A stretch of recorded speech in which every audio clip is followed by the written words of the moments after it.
So we got all the rebar down. We're putting some stakes in the middle so we have something to go off with the power screed right there. We got the back plate on. We're gonna pour some curb if we have extra cement. The middle is done, and now we've got this curb on the outside all formed up, and this is what we're pouring today in a couple hours.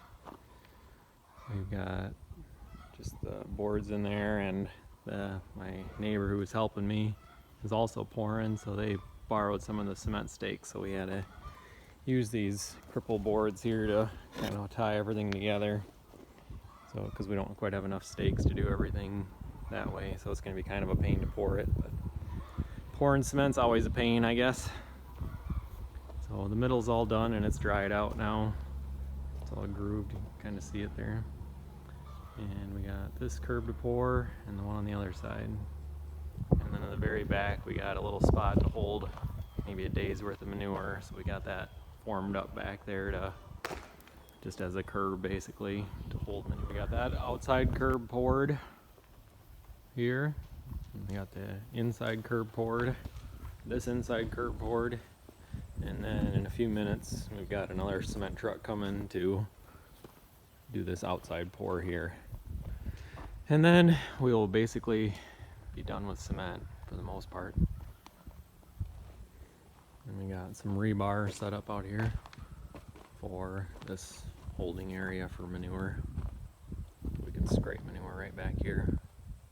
Hopefully someday we'll have a pit out here somewhere.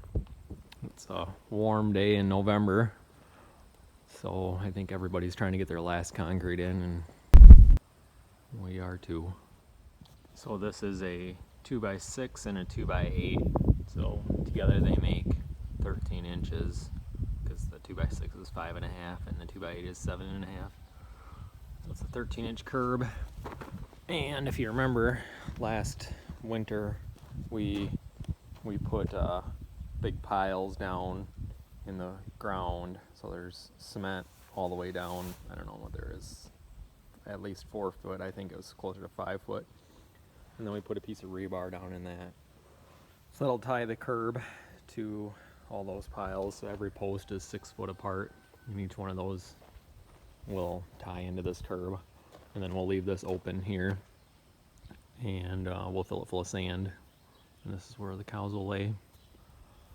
So it's about 13 inches of sand, plus they'll be piled up a little bit in the middle, so that'll be plenty of sand. And then this is screenings, lime screenings that have been in here for a year about. They're packed good and tight.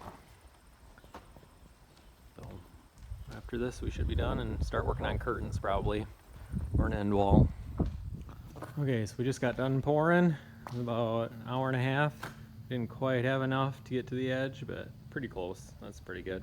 Next time we pour, we'll just butt right up against there. We got the rebar there and everything, so we'll be good to go. And this is the main thing, is this last curb here. Still pretty wet yet, obviously. We just got done pouring. So we'll pull all the forms off maybe tomorrow and be ready to go. It's not very often that in November you're wearing short sleeve shirts, so it's 60 some degrees. It's a beautiful day. Unbelievable. We'll pay for it sooner or later though. Cement work's mostly done for this project, probably for another year probably. There's always places to pour cement around here, it seems like. So we just finished pouring the last of the cement for the freestall barn. We got all the middle poured, and there's 4 curbs, 2 down the middle and then 2 along the outside wall to hold the sand in. So the stalls will not have any cement under them.